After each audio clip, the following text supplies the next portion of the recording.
What is up, YouTube? I am Shack Central, and this is the Uniquely Hardcore Challenge. In this series, I am attempting to collect every unique item in Path of Exile, not just in the solo self-found game mode, but in hardcore as well. It's going to be a long grind, and it's going to be a ton of fun. So sit back and join me for today's unique experience. Okay, so since we do need some better jewelry, this is a great quest to run, or a great quest to run. I can talk. If you need, if any of your jewelry is terrible in Act 6, you can run this and pick up a belt. I think a rare belt. I don't remember what the other things he offers you. There you go. So this is really bad. I can put life on it, and it will be great. Look at it. It's perfect. Oh, lowest life roll. So this is the area. Well, the next area is the area where Quinn died, which is again just endlessly funny to me. Technically, he made it further than I did, though, so I can't. Until I get past that zone, he made it further than I did, so I can't laugh at him yet. Hold on. Ooh, that's a sub fizz, right? Yeah, don't mess around with those auras. If you see a bunch of spikes coming out, if you see a bunch of like orange spikes in a circle coming out of a rare, you're about to get smacked in the face. I don't have Vol Discipline yet. I don't have Vol Cold Snap. I don't have like either of my panic. I don't have my defensive panic button or my damage panic button. So,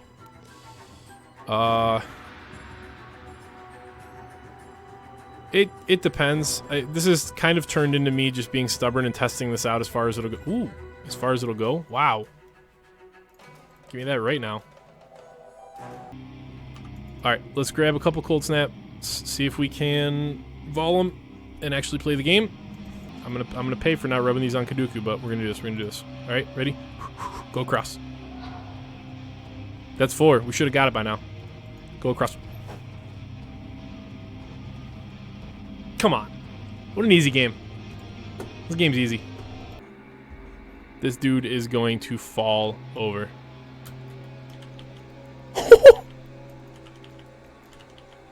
Oh, I forgot to curse him. I didn't put frostbite on him, I don't think. That was fast. Gone. Alright. That was painful, but now we can go through the rest of the campaign with Capped Res and upgrade when we can.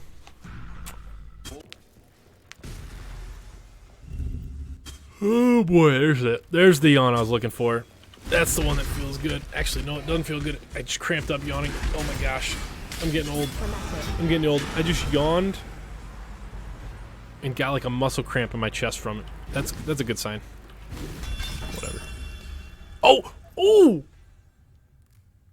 Was that not visible before? Yo. Was that not visible before? That is enormous. Whoa. That's a snap pickup right there.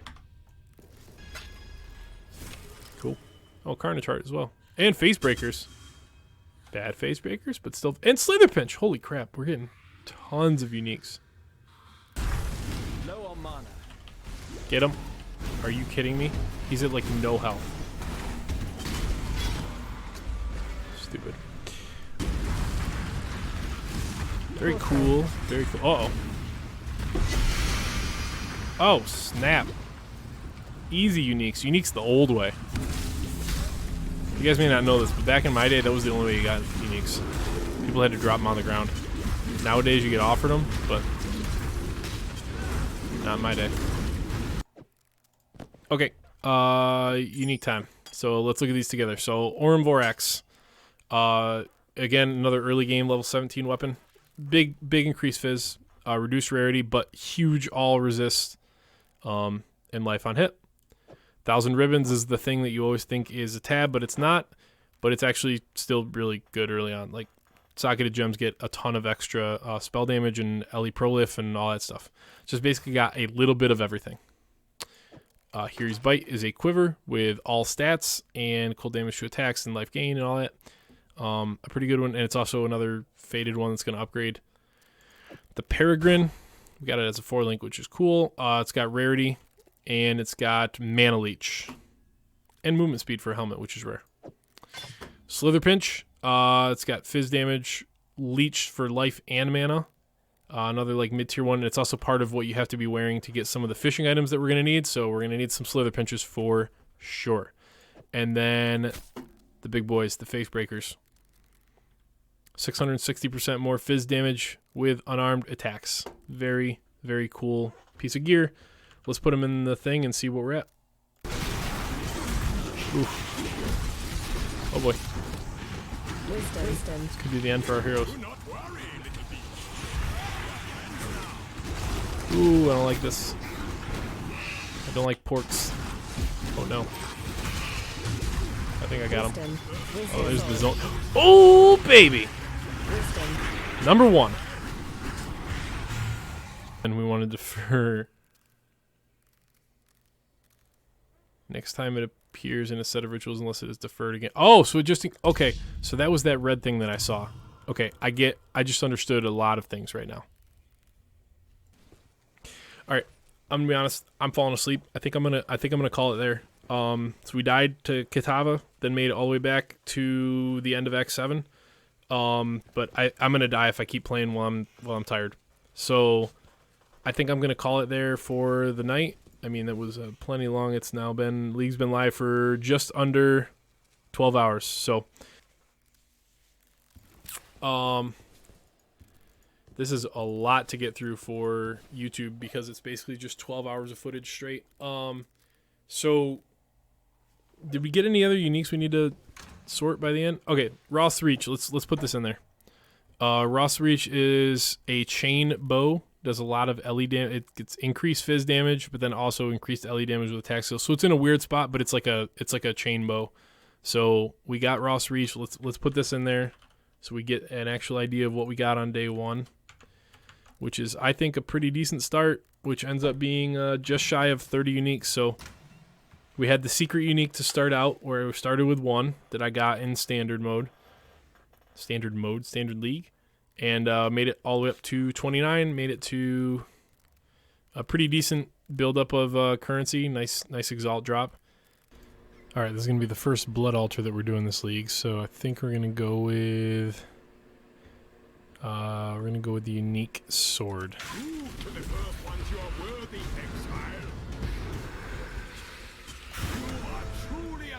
Just mostly wanted to finish that challenge and then just kind of see what we get. First one is Dressler's Passion, which I believe I actually have on deferment right now from Ritual. So it'd be good. I don't have to pay for the rest of that with the deferment. All right, Act 10. It's time.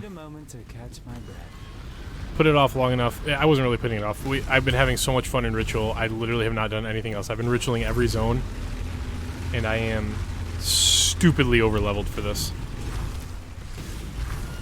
I think I'm already done with something like 6 or 7 of the unique heist contracts. Like everything that I've been getting, I've just been running and having a blast.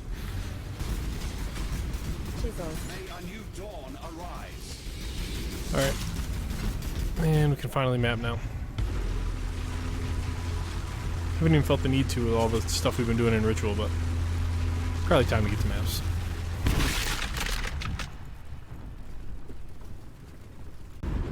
By the muscular golden arse of innocence, what was that?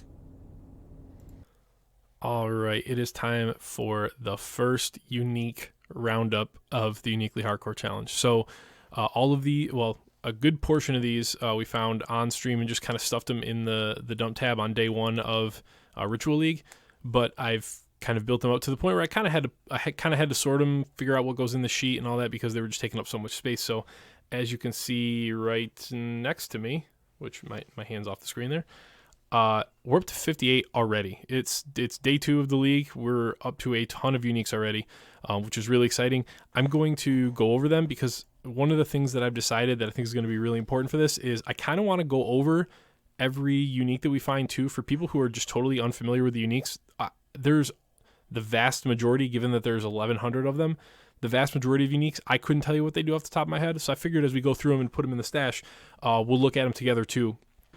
Let's go through these and see what we got. So we got a Queen's Decree, which is a minion zombie. It's basically a +1 to all the different, well, not all the different types of minions, but The main types of minions as a two-handed sword at low level is pretty cool. Kondo's Pride gives you a huge chance to blind enemies and cause bleeding, and then you deal more damage to bleeding enemies. Hiltless is really cool art. It's literally a hiltless sword.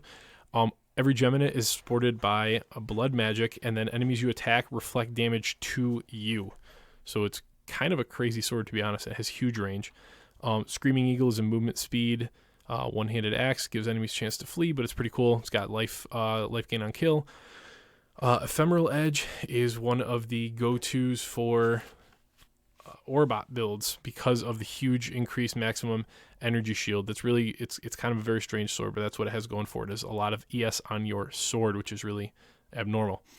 Princess is a low-level one-handed sword.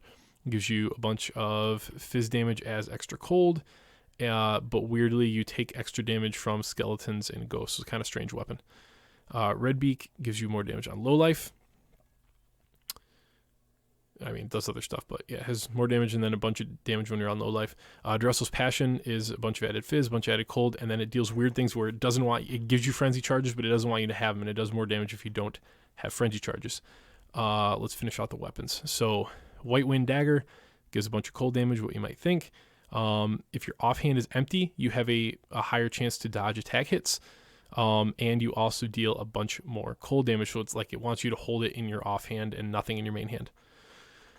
Silver Branch it's an early game bow with no level requirement. It gives +1 to level of bow gems and a bunch of added fizz and attack damage. Really good to kickstart a build with. Good leveling item.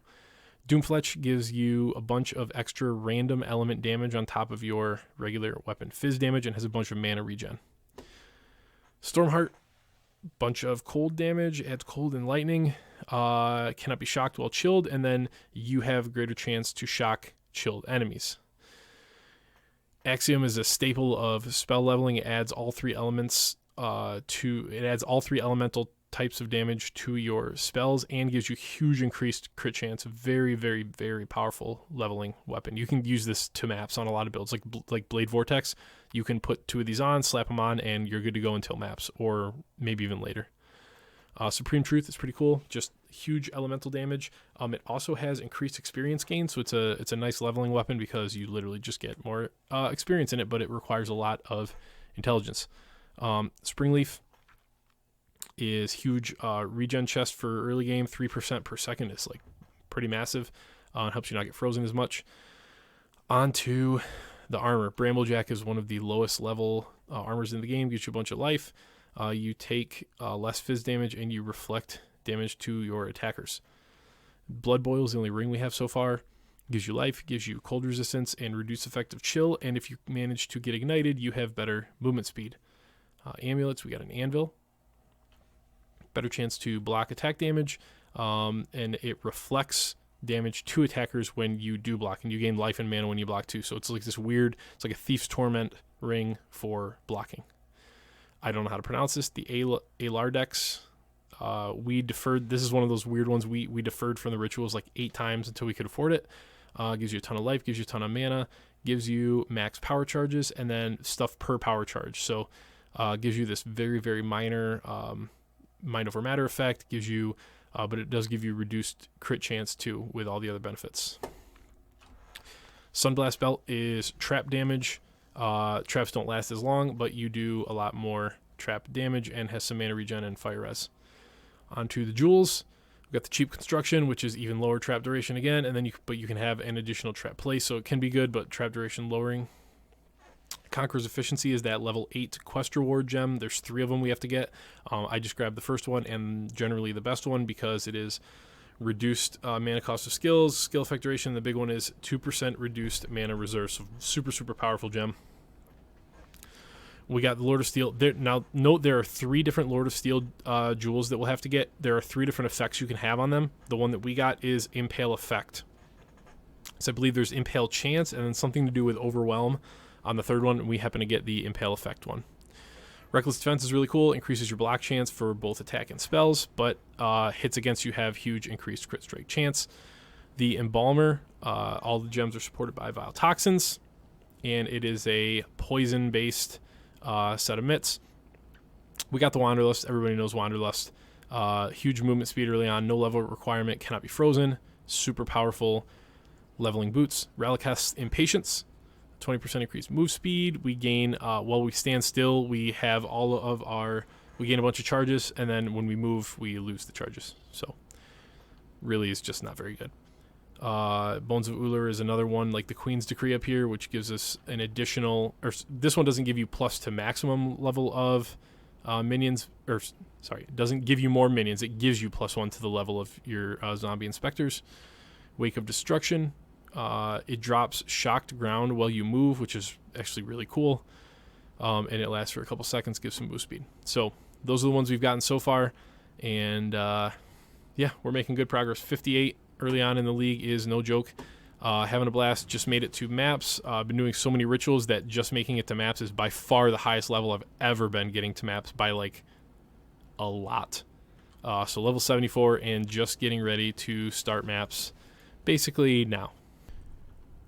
Well, this is kind of fortunate. This is literally the first map I've run in Ritual League. I put the map in, stepped in the map device, first trial.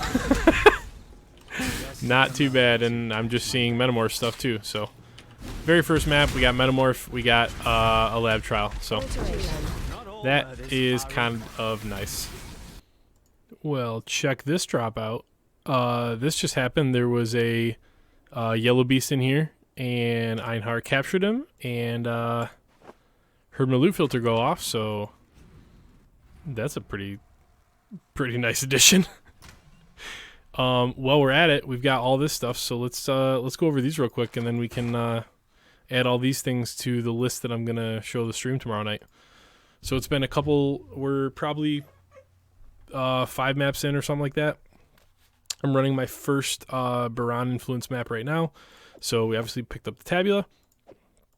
Just in the last map, I got a Hrimnor's Resolve, which is, yeah, increased fire damage. So cold res, and then if you used the fire skill recently, you cannot be chilled or frozen. Kind of cool. One of the many items that play on like the fire and cold kind of competing elements thing. Duressel's Courage gives you a spell block while you're on low life. It gives you increased chance to block. And then if you've blocked either attack or spell damage, you get increased chance to block the other. We've got the Quechali.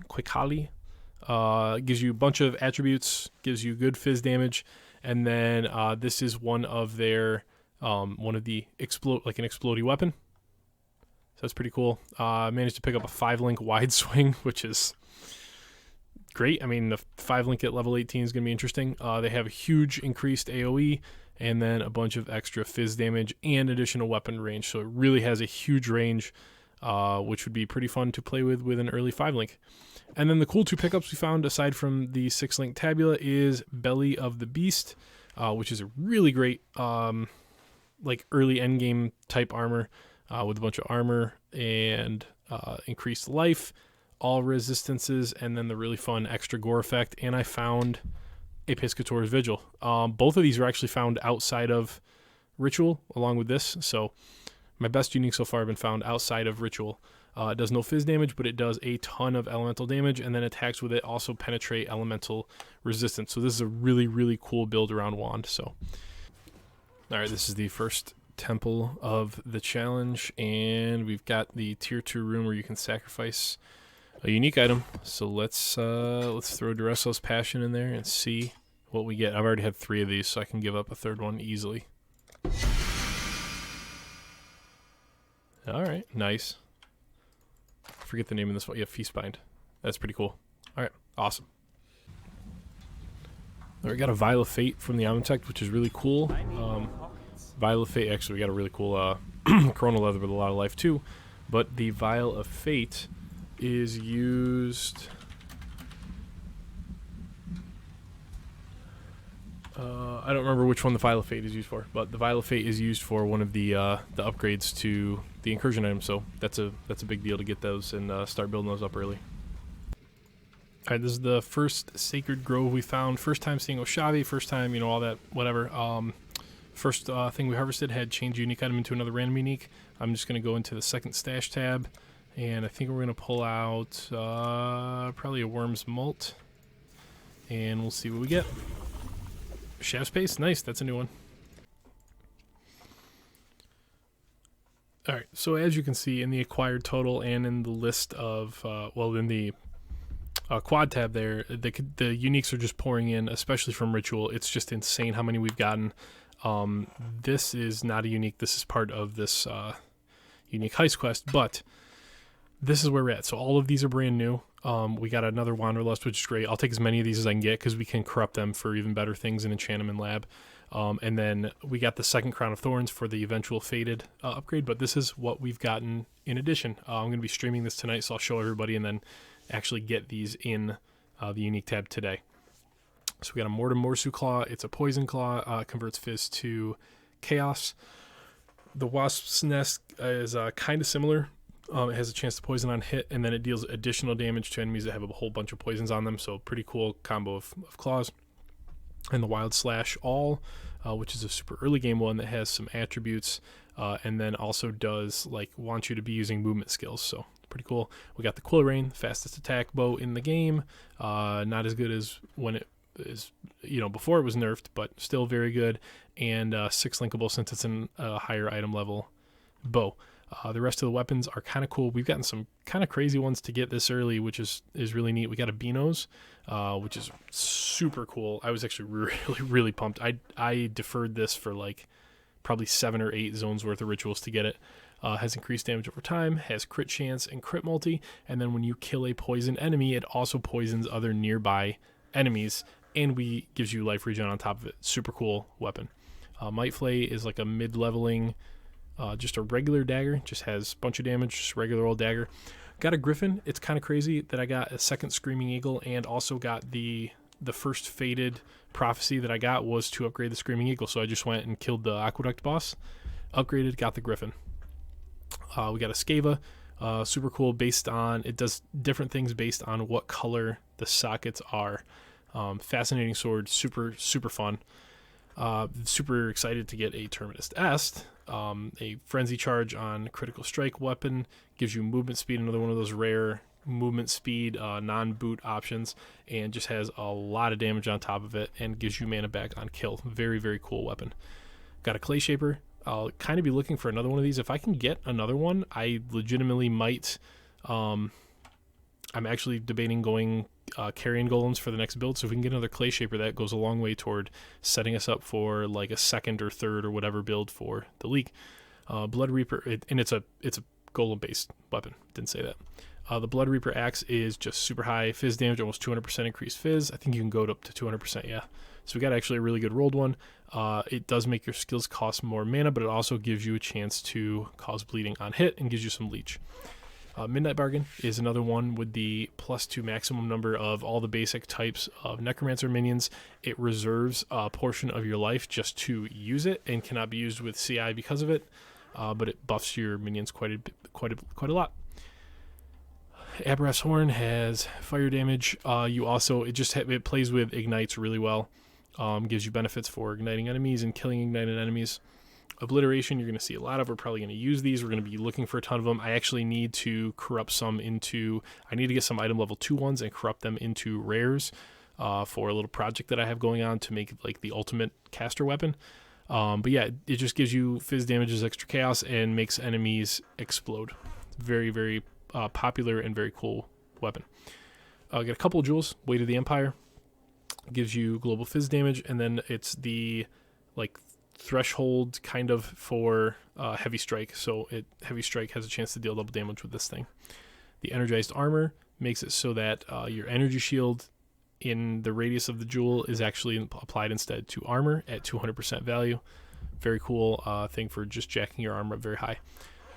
Rings, Ramirez Banquet, it gives you power charges on non-crits, and then when you do crit it, you lose all the power charges. So it's basically like a Resolute Technique oriented ring. Not very popular, but pretty cool.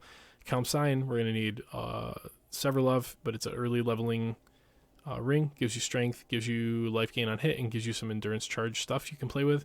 Karui Ward is a movement speed, early projectile based amulet. Very popular and very good, especially because of the attributes. Carnage Heart gives you, it's one of those extra gore uniques, which is super cool. Big boost to all attributes and gives you all resists and gives you some life leech. And then you do more damage while leeching. So pretty cool. We got our first unique map, Pillars of Arun. I think for the unique maps, I'm just going to get a copy of them first, and then as I get the second and third copies or whatever, we can run those. But the first copy is just going to go right in the stash to keep.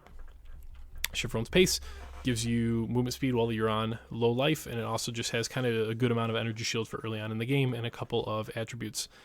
Deerstalker is a trap-based boot. Gives you movement speed. It also gives you trap throwing speed and increased movement speed for a while after you throw a trap. Very cool early trap gear. Deed Bell is another one that we're going to need a couple copies of because it has a faded version, but it gives you a couple attributes. It gives you increased melee damage, so it's damage-oriented helm, which you don't always see. Actually adds quite a bit of damage, and then the downside is you cannot leech when you're on low life. For chest armor, we have an Ice Tomb. As you might guess from the name, gives you cold resistance, gives you chill immunity, and also gives you increased chill duration on your enemies. So kind of strange chest armor, but pretty cool to play with cold stuff. I'm always a big fan of cold things. And speaking of cold, Hrim Sorrow adds cold damage to your spells and attacks, converts part of your fizz damage to cold, and also reflects cold damage to melee attackers. So we continue to get a bunch of uniques. We're up almost at 100 uniques already. This is day 3 of the challenge, so we're almost at 100 uniques. And tonight's stream should push us hopefully well over that. So we'll see y'all on the stream later.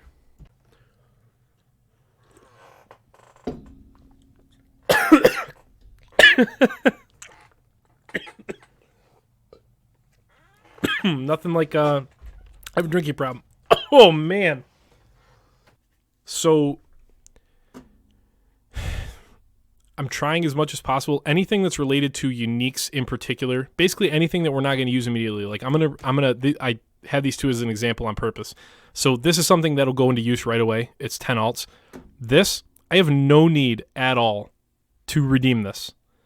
Matt Lighty, the guy who does the All for One challenge, he had a fantastic video just like a week or two ago explaining why he's trying to be uber careful about turning in stuff that's not necessary and just in general using stuff, volleying uniques, all that kind of stuff. There's absolutely no reason to turn this in right now. There's most of these are super easy to get, the faded uniques. As a matter of fact, I already have a faded unique and it's been 2 days into the challenge. These are super easy to get, and if we save up a bunch of these, what happens if, like, for whatever reason, they add more faded uniques in the future? They do Prophecy 2.0, they do something and add faded uniques, then we can just spend them all trying for the new one and eventually, and we're likely going to get them all anyway. So stuff like this, I'm going to try to be super careful about spending, or, quote, whatever it is, turning them in, spending them, whatever. I'm going to show you the one clip, because we actually watched this yesterday, and I thought it was from a Sears thing. Oh, I didn't see this. Okay, so Garatha, this is the perfect example.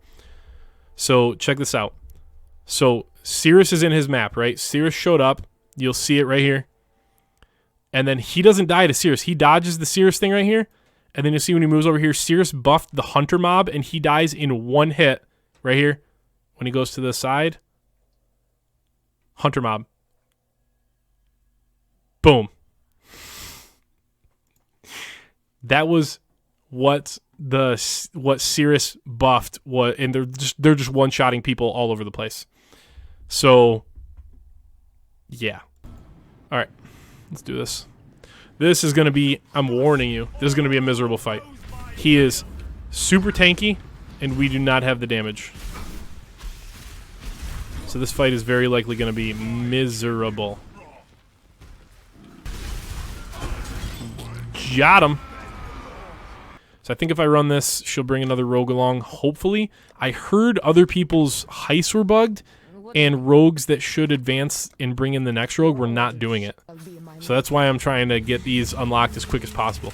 Like, I think Ziz right now is literally stuck with half his rogues not showing up. Okay. We will succeed. Oh, yep, she didn't bring anyone.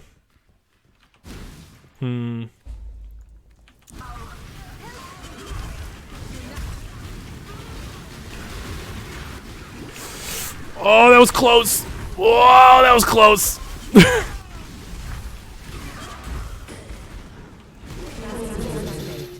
There you go. Now you get to hear the loot filter in all of its glory. I mean, I need as many of these as we can get, but I'm going to get more if I reroll this. Volley fire. Might of the Meek. Oh, I don't have enough. I don't have even close to enough.